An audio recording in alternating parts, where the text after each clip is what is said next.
인간은 왜 태어나고 왜 죽는가? 그리고 산다는 것은 무엇인가? 그 무게를 그림으로 풀어냅니다. 우리가 태어나서 죽는 것 자체가 삶의 어떤 상처라든가 고통, 그걸 이겨내고 막 응어러지고 하면서 한 인간이 만들어지는 것 같아요. 1970년대 민중미술을 시작으로 서정성이 짙은 회화와 추상화까지 표현은 달라도 그 바탕엔 존재에 대한 깊은 고민이 깔려 있습니다. 보는 사람도 그런 생에 대한 아픈 고통과 자유스러움을 동시에 느꼈을 때 그 작가의 마음이 전달이 되는 거라고 생각합니다. 행복과 슬픔 그리고 고독이 얽힌 인간의 내면을 그려온 화가 한희원 작가를 만나봅니다.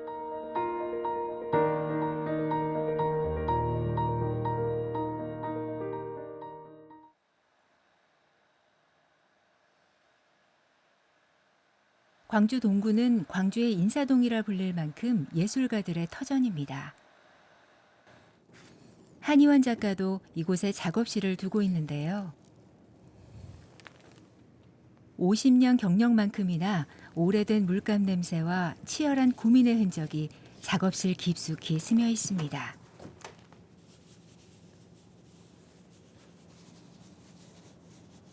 그의 손끝을 따라 펼쳐지는 새로운 풍경. 유난히 새빨간 꽃이 눈에 띕니다. 길을 걷다가 뭐가 물컹한 거에 밝혀서 이렇게 봤더니 붉은 꽃이 내 발에 밟혀갖고 좀 짓눌리게 있었는데 그걸 보고 묘한 생각이 들더라고요. 이 붉은 꽃이 천이 만든 그걸 안 버리고 갖고 와서 이 인물을 그리면서 이 가슴에다가 이걸 이제 붙였죠.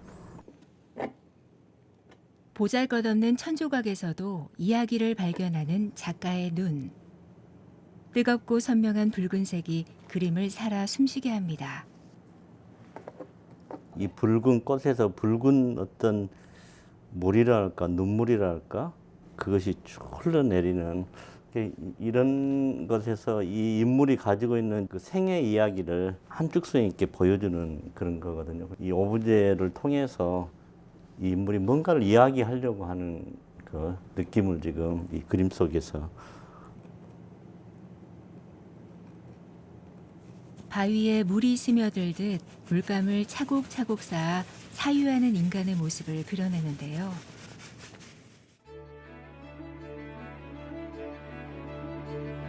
삶과 죽음을 응시하는 것은 그의 작품에서 빠지지 않는 소재.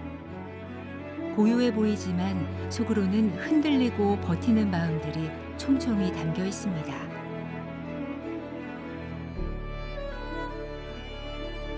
(70년대) 학창시절 미술 동아리에서 활동한 그는 끊임없이 예술의 역할을 고민했습니다. 현실과 동떨어진 그림이 아닌 시대의 아픔과 함께하는 예술.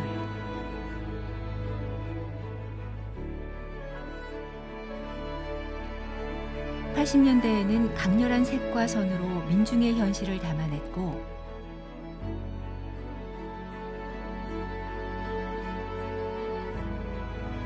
가난과 독재로 고통받는 이들이 화폭에 담겼습니다.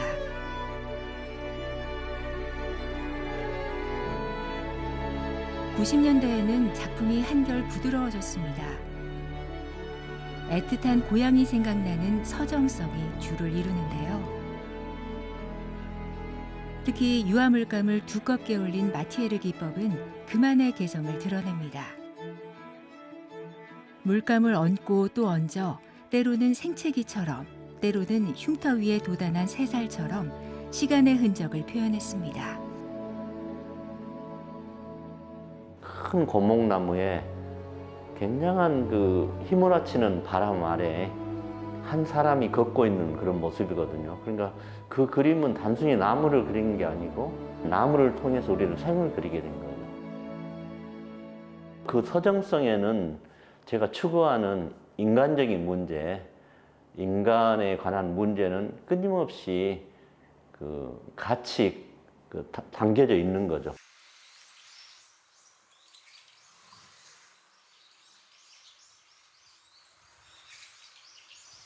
시간이 비켜간 듯 사람 냄새 나는 양림동은 여전히 그에겐 예술적 영감이 되어주는 곳입니다.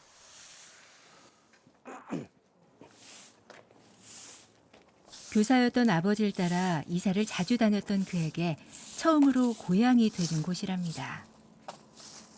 멀리서 이렇게 양림동 오신 분들이 들어왔을 때 골목길이 지저분하면 마을 전체가 인상이 안 좋아지거든요. 그래서 여름에는 여기 이제 풀도 다 뽑고 간혹 와서 청소를 제가 골목길까지 다 하죠. 어린 마음을 단단하게 붙잡아 준 곳. 그에겐 어린 시절이 담겨 있는 소중한 공간입니다.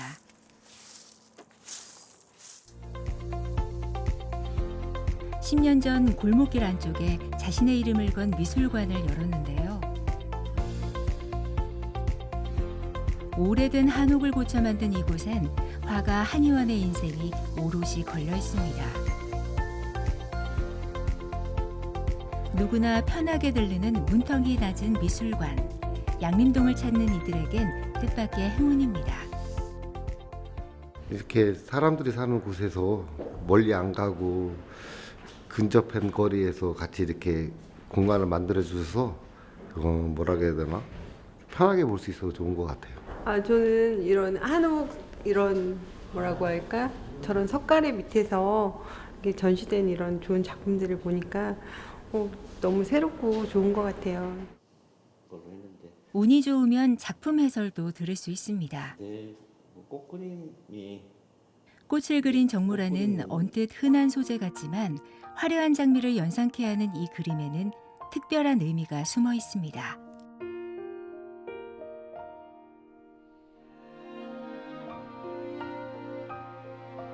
어떤 특정한 꽃이 아닙니다. 꽃이라 할 수도 있고 어떤 꿈의 덩어리라 할 수 있고 어떤 그 삶의 어떤 사연이라고 할 수 있고 그런 표현을 이렇게 꽃처럼 표현을 한 건데 사람들이 이것만 보거든 이 색이 화려하고 아름다워. 근데 실제로 이 그림의 중심부는 아래가 다 있는데 조용히 초를 켜고 기도하듯 침잠해 있는 사람. 그리고 생명을 상징하는 웅덩이도 있습니다. 최근엔 추상 작품도 선보이고 있는데요. 물감을 칼로 긁어 상처를 표현하고 환한 색채로 죽음을 넘어선 안식과 위로를 그리기도 합니다. 선과 색으로 가득 채운 캔버스. 형태는 사라져도 그림 속 메시지는 더 선명해집니다.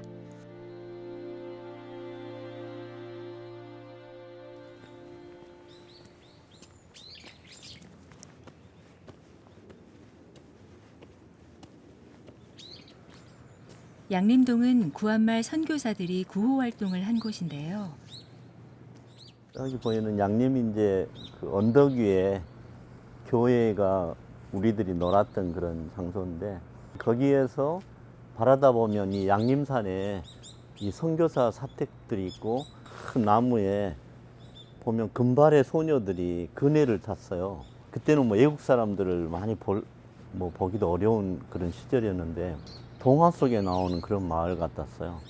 그 철로변이 있고 철로변 너머로는 지금은 뭐 다 도시가 됐는데 그냥 들녘 그다음에 간혹 물 엉덩이도 있었고 그런 양림동의 자연 환경이 지금 내가 작업하는 가장 그 소중한 자양분이 된 거죠. 시인 김현승, 드라마 작가 조소혜 등 많은 예술가를 배출한 양림동. 그가 예술에 눈을 뜬 곳도 이웃들의 관심을 가진 계기도 모두 양림동이었습니다. 그 재개발할 때 제가 골목길을 다니면서 포크레인이 막 다 없앨 때 그 창틀을 뜯어왔어요. 그래서 그 창틀 안에다가 잊혀진 옛날 양림동의 모습을 그렸거든요. 그런 저한테는 굉장히 좀 추억이 깃든 그런 그림입니다.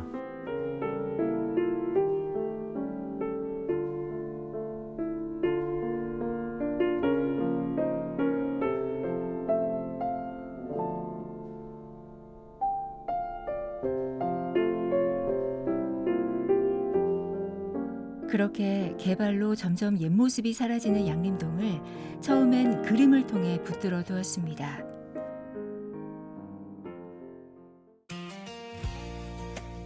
그리고 예술과 위로라는 것을 기치로 소위 골목 비엔날레도 열었습니다. 예술이 사람들 그리고 마을에 무엇을 할 수 있는지를 고민했고 예술가 주민과 함께 골목 비엔날레를 만든 건데요. 아트마켓, 도슨트 투어 등 다양한 프로그램들이 어우러지며 마을 전체가 거대한 미술관이 되었습니다. 한의원 작가님은 양림동에서 벌어지는 모든 이제 문화, 예술 관련된 그런 행사들의 가장 중심에서 계신 분이세요. 그런 분이 계시다는 거는 이 마을로서도 그리고 광주 미술계로서도 굉장히 중요하다라는 그런 생각을 하고 있습니다. 네. 자기가 그동안 살아왔던 삶의 방식, 예술적인 그런 열정들을 지역사회에 좀씩 나눠줬을 때 저는 그 지역사회라든가 마을이라든가 이런 부분이 훨씬 더 예술적인 방향으로 변모될 거라고 생각을 해요. 마을 일로 바쁘지만 항상 들르는 곳이 있습니다. 이번에 결혼했다면서? 네. 감사합니다. 얼굴이 좋구만 그래서. 그가 즐겨 찾는 카페인데요. 카페의 구석에 앉아 시를 쓰는 것은 그의 일과입니다.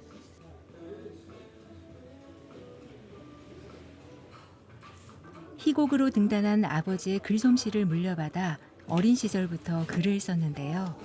87년 등단한 이후 꾸준히 시를 써오고 있습니다.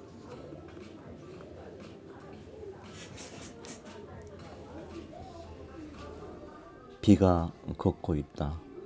겨울비가 걷는 모습은 나무 같다. 말을 잊은 채 묵묵히 지상에 무게를 지고 걷는 나무들. 어느덧 나도 나무가 되어 지상의 모든 짐을 지고 걷고 있다. 텅 빈 사유의 강을 따라 걷는 일. 겨울비가 내리는 그런 날. 근데 시와 그림은 표현하는 방법은 분명히 다르죠. 하나는 어떤 색이라든가 선 이런 걸 보여주는 거고 하나는 글로 보여주는 거지만은 한 영혼에서 나오기 때문에 그 두 개의 세계는 굉장히 맞닿아 있다고 생각을 해요. 시와 그림 두 세계를 오가며 작품 세계를 넓히고 있는 한의원 작가. 등단 35년 만에 첫 시집을 내고 시화전도 열었는데요.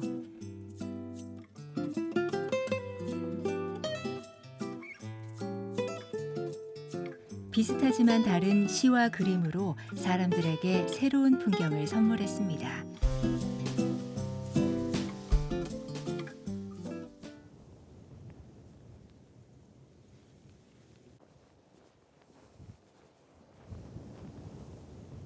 섬진강변의 한 마을입니다. 젊었을 때 여행 삼아 자주 다녔던 곳인데요. 세월이 흘러 다시 찾은 풍경은 여전히 따뜻합니다. 와, 이런 파 너무 예쁘네. 누나 하얀색의 이 작은 파인가요? 이 생명력이 그려낸 그림들. 너무 평범해서 지나치기 쉬운 풍경. 거기에서 아름다움을 발견하는 재미가 있습니다. 지금 이쪽에 있는 파의 모습은 그 사실적인 구상회화의 느낌이 드는데 여기 있는 파의 모습은 추상화 같아요. 와, 지금 저렇게 매질로 걸어놓은 모습이 전형적인 참 파란 하늘에 너무 아름답네요. 한턱의 그림이구만. 나무가 만든 그림.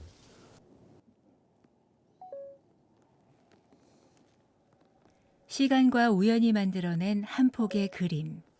위대한 작가들의 그렸던 풍경이라든가 뭐 시라든가 이런 것들이 멀리 있는 게 아니에요. 다만 놓칠 뿐이죠. 담벼락에 있는 나무 줄기가 붙어서 그린 이 풍경도 이 자연이 스스로 만들어낸 그림이거든요. 작품이고 작가들한테 가장 중요한 덕목은 눈에 보이지 않는 세계를 볼 수 있는 가장 사소한 것을 또 깊게 바라보는 그런 눈들이 작가들한테는 가장 필요하고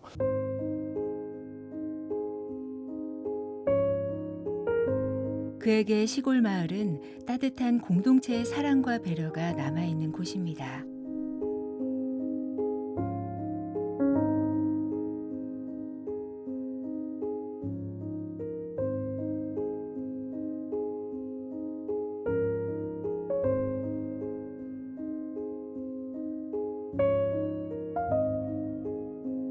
그림은 마을의 기억을 지키는 그의 방식입니다.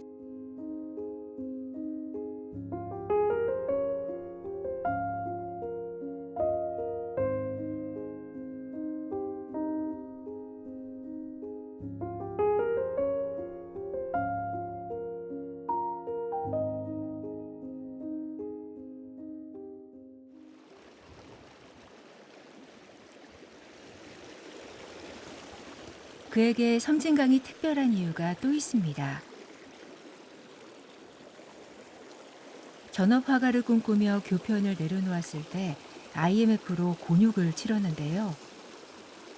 그때 찾은 곳이 섬진강이었습니다. 그림만 그리기 위해서 이제 학교를 그만두고 나와서 작은 그 서점을 하나 차렸는데 그 서점이 잘 안 됐어요. 그래서 마음에 굉장히 그 갈등이 심하고 이런 시기에 섬진강을 도보로 완주를 한 적이 있어요. 광양 망덕까지 10일 동안 혼자서 이렇게 투벅투벅 걸으면서 그 섬진강을 따라서 이렇게 많은 생각을 하게 됐거든요.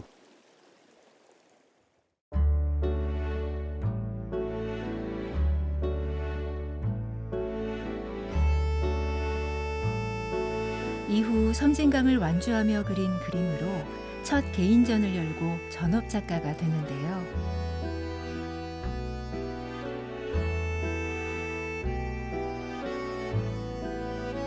그에게 섬진강은 꿈을 현실로 만들어준 곳이었습니다.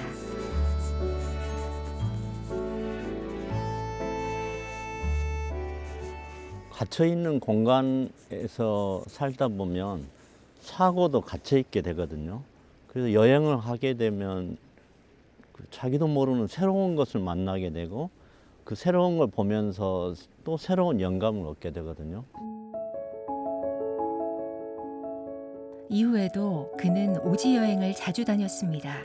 티베트, 라다크, 낯선 땅에 펼쳐진 대자연을 거닐며 그 속에서 감춰진 세계를 그리기 시작했는데요.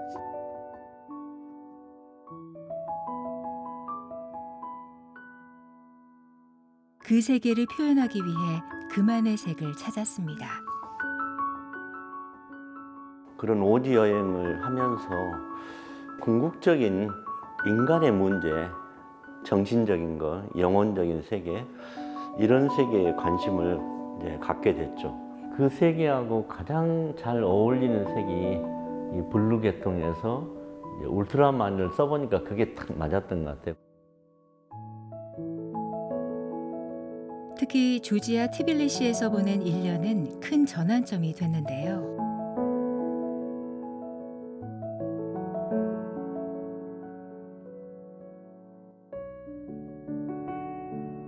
매일 그림을 그리며 버틴 시간.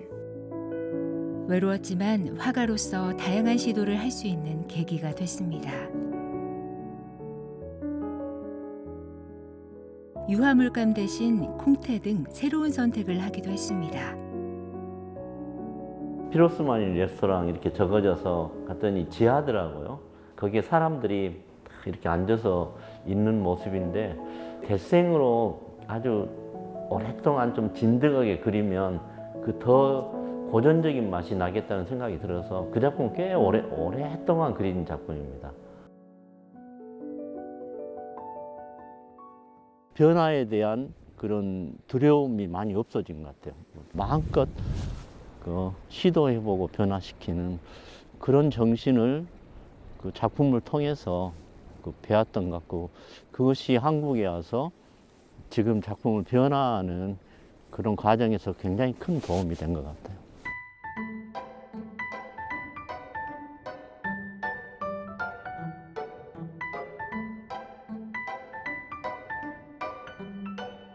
낯선 곳에서의 외로움과 다양한 실험.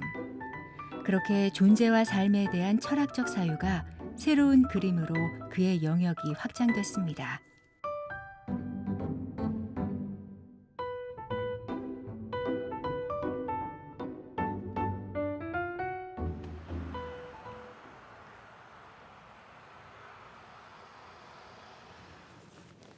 여행을 마치고 다시 작업실을 찾았습니다. 곧 다가올 전시회를 준비하는 건데요. 지난해 오지호 미술상 수상을 기념해 새로운 작품을 선보일 예정입니다.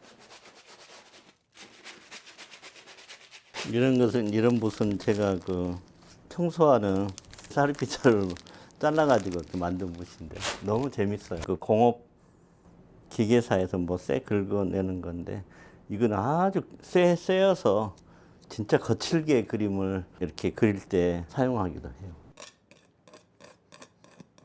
그가 생각하는 세계를 끄집어내고 그 끝에 도달하기까지는 주위의 모든 물건이 재료가 됩니다.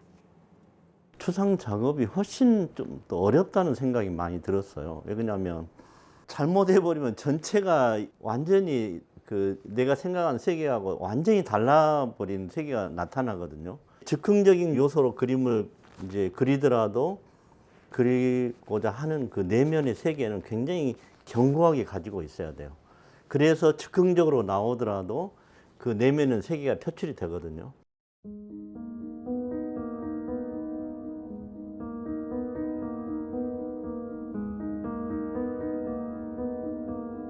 즉흥과 필연이 오가는 추상.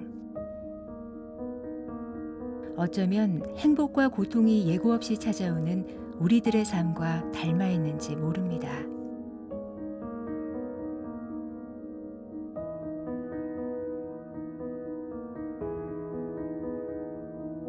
겹겹이 그 층을 이뤄서 칠한 다음에 마지막으로는 이렇게 긁어서 만든 작품이거든요. 꼭 메아리 같은 느낌이 들고 한 사람 생이 머무르지 않고 이렇게 파문을 일으키거든요. 시간이 될 수 있고 공간이 될 수 있고.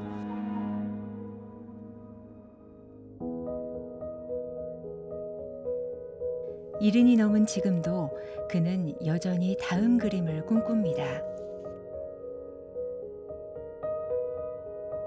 붓을 놓지 않고 매일 치열하게 작업을 해야 될 것 같고, 그러다 보면 궁극적인 어떤 세계를 만나게 되지 않을까.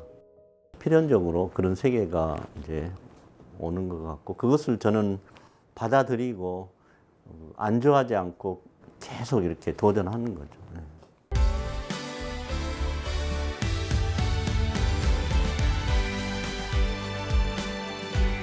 삶과 죽음을 넘어 위로를 건네는 그림을 그리기 위해 오늘도 기도하는 마음으로 캔버스 앞에 선 이른의 화가.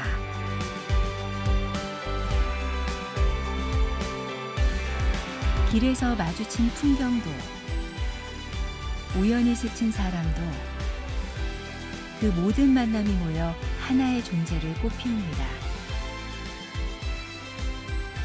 모든 존재를 향한 따뜻한 위로. 그의 멈추지 않는 여정을 위로합니다.